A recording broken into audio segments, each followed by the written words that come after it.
there's all kinds of gurus out there that say you shouldn't buy a primary residence. I will 100% go on record and say that I completely disagree with that. It actually amazes me to this day, like how many people still don't understand, buying a house, the mortgage process. You hear a bunch of stuff that's probably not true, and it scares people in even starting the process of looking to get a mortgage. Yeah, I think the number one misconception and great question is, Got no limit, yeah, that's right. Yeah, I'm limitless. I ain't got no limit, yeah, that's right. Yeah, I'm limitless. They can stop me now, yeah, that's right. Cause I'm limitless. It's my turn right now. Watch me work. Yeah, I'm limitless. Hey, what's up, everybody? We are back with another episode of Wake Up to Wealth. And today we actually have someone that is also a sponsor of our show. A guy that is really good at what he does, and we're going to be talking about some cool stuff today. My good friend, Mike Benton. Thanks for joining us today, brother. thanks for having me, man. I've been looking forward to it. So we're going to talk about a lot of different things today, but for those that are listening to the show that this may be the first time they've met you or heard of you, tell us a little bit about what you do and a little bit about your background.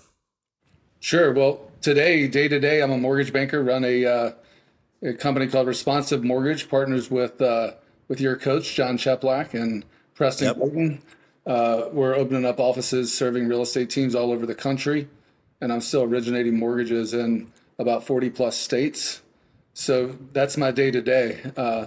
Quick background. I started out with my real estate license in 2003, and then got into real estate investing pretty much immediately with fix and flips and whatnot, and rode it through the Great Recession, had about $50 million in properties, and got the sledgehammer put on me. Learn some lessons. Yeah, I got a couple Harvard educations for sure. Yeah. And then, restructured by hitting the courthouse steps, buying auction properties, and built up a redevelopment company that we sold in 2017 down in Florida to a family office, and been in mortgage banking ever since. And that's the day to day. So we're going to talk a little bit about the mortgage world. It's actually amazes me to this day, like how many people still don't understand, buying a house, the mortgage process, everything. Obviously, I'm a believer in owning real estate, at a minimum, owning your primary residence. Owning a primary residence for me gave me the ability to pull equity out and start basically my investing career. But a lot of people just don't understand, right? So the myth is I got to have a ton of money. Do you know what I mean? They just don't understand it. So just someone that's out there that's listening, they've never bought a house before, give them some basics of, like, you hear a bunch of stuff that's probably not true, and it scares people in even starting the process of looking to get a mortgage. Yeah, I think the number one misconception and great question is you need so much money down, right? Like, the biggest thing today is, now more than ever, you need zero money. With the market where it stands today, with seller concessions, you can truly get into a house with $100 again, which Right. blows people's minds, but it's definitely possible with a primary residence. And let's not even consider VA loans. Just talking about, Joe Blow, who is off the street, never purchased a home.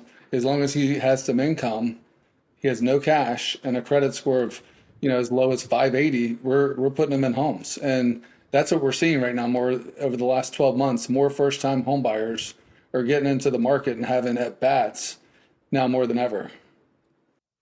Yeah, and it's funny. I just had clients that were in my office 3 days ago, and they rented from me.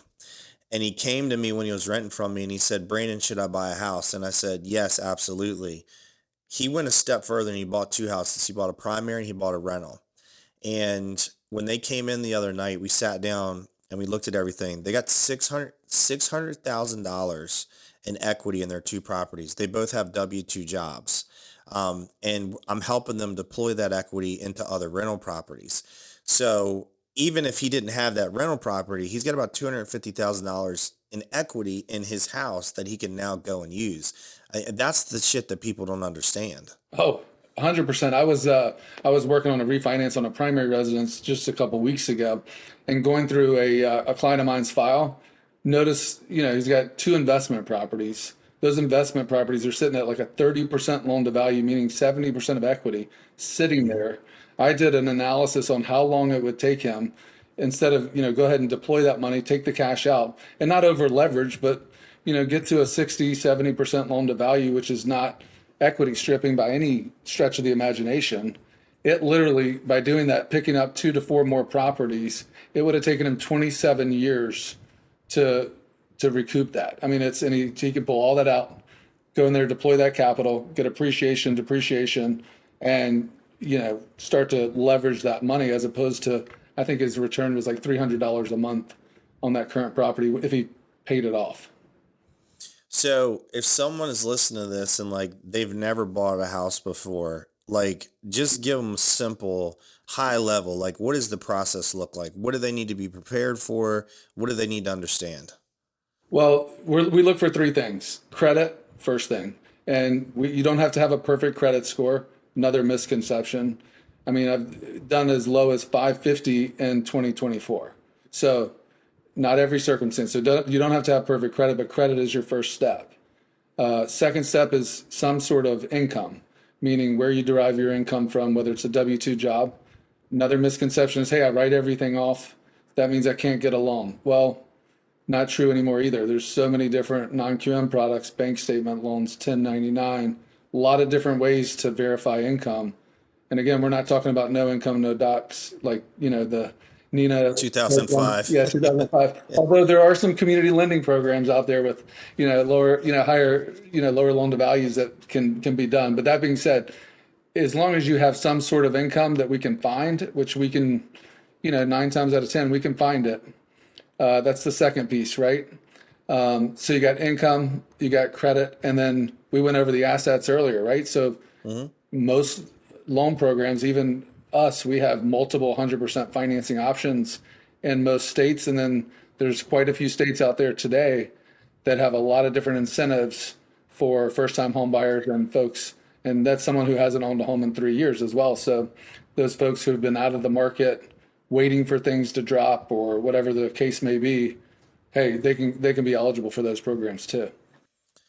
Yeah, and I just want to say, there's all kinds of gurus out there that say you shouldn't buy a primary residence. I will 100% go on record and say that I completely disagree with that.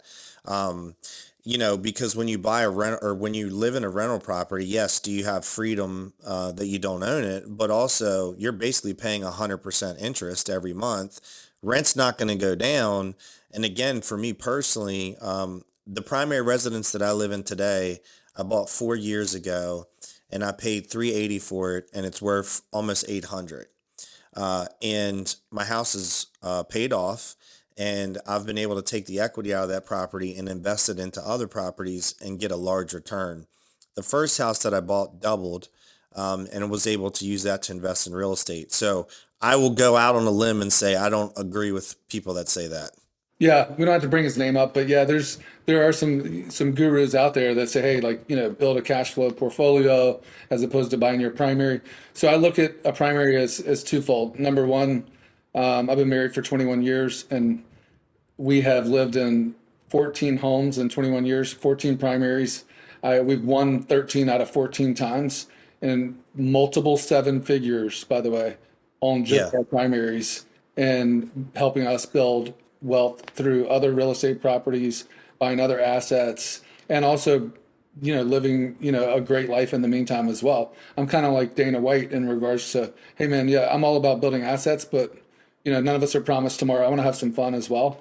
So I've lived a pretty good life, and again, I'm all about investing, but you got to live too. So it's been cool. But the other side of the coin with a primary is, building a legacy and family values, and the sense of owning your own home. It gives your children and your family a place to call home, and people feel that, and it's real energy, and you build roots, and roots give you consistency in school and a community. So I think all those things play a big role, and I find that people are just happier when they own their own home as opposed to just the feeling of renting.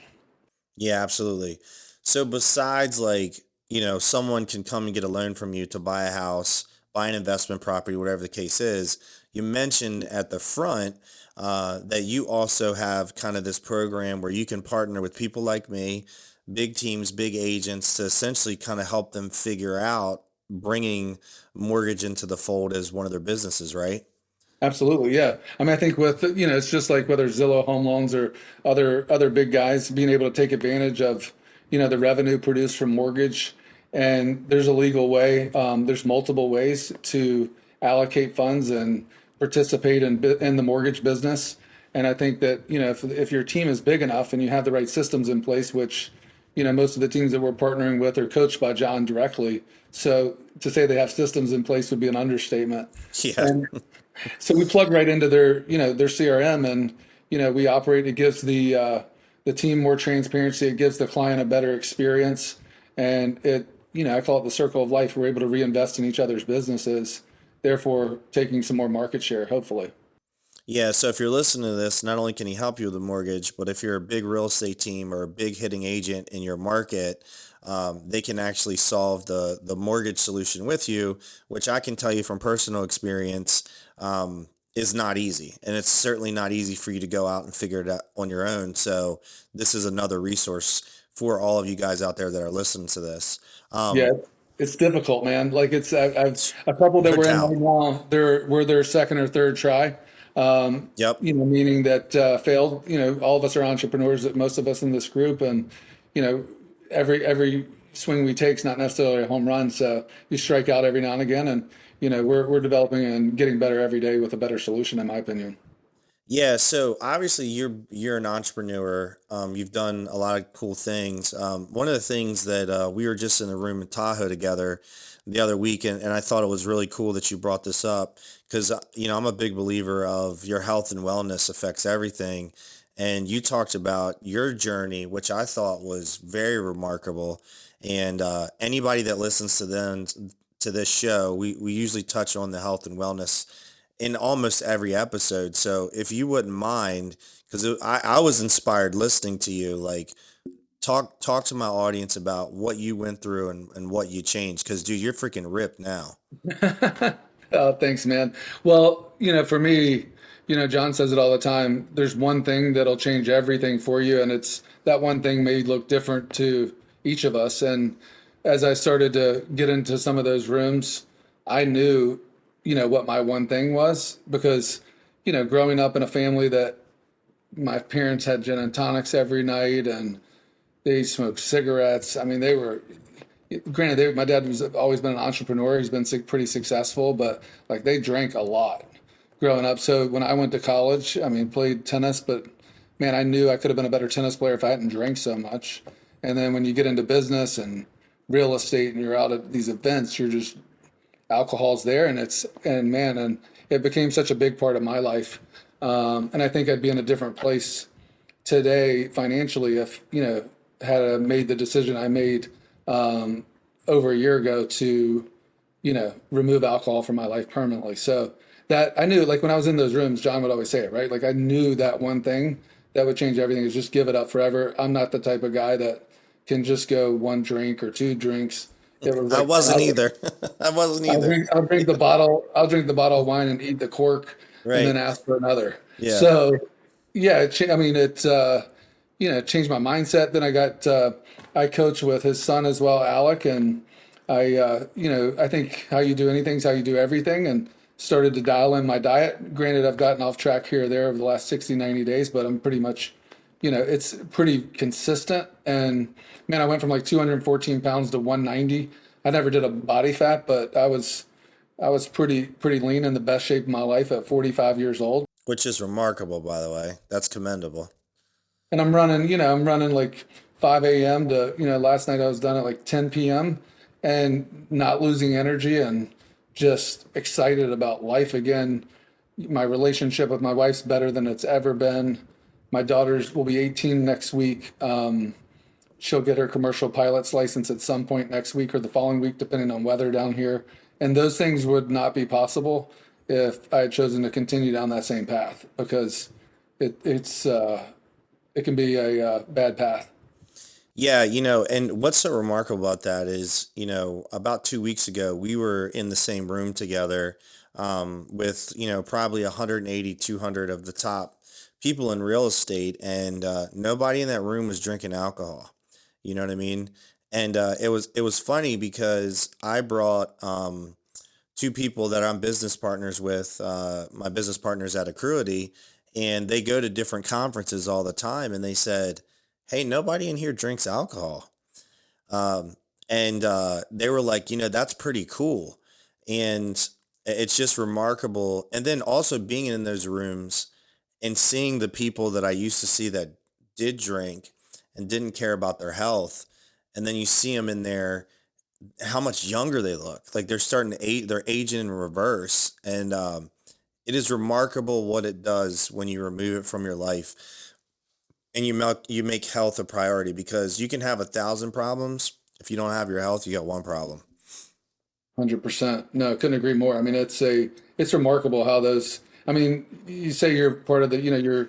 You kind of attract those people that you surround. The five people, right? You Yeah. become who the five people. But it's also the five people who they're around, right? And I say it goes that one level deeper.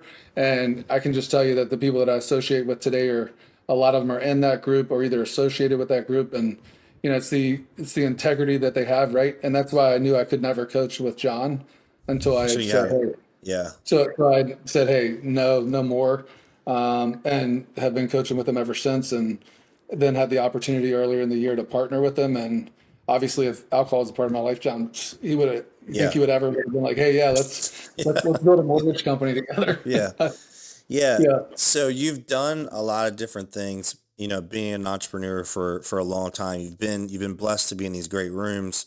Obviously, you've got a great a business that you're running now. What would you give? If you could give just one really good piece of advice that you've learned through your journey as being an entrepreneur to our listeners. I know I'm putting you on the spot asking you this, but if you could share one, what do you think it would be? I think if I could share one, it would be consistency, meaning pick a path. I think that, looking at my path, I have done a lot of cool stuff and it's led me to where I am today. I wouldn't be as strong of a mortgage banker and entrepreneur if I hadn't followed that path. But I do think that a lot of people have the shiny object syndrome, and I had it. Went from real estate agent to investor to mortgage banker in the past 20 years. I think if you stick to one path and see it through, I think the 10,000, 20,000, 30,000 hour rule really catches up, and it catches up fast. Luckily, I stayed in the same industry for the last 20 years, so that's been a blessing. But consistency is the key, and it's people get bored too easily these days. It's there's something that's easier, faster, better versus we say it all the time, right? Hard work works, picking up the phone works, building solid relationships, they work, and it's all consistency. And you got to get through a lot of no's to get to the right yeses. So that's the piece of advice that's I think would serve folks the best right now. Yeah, the funny thing about that in general is I think people don't understand how simple it actually is. We tend to overcomplicate it, but simplicity is what works and what'll get you there.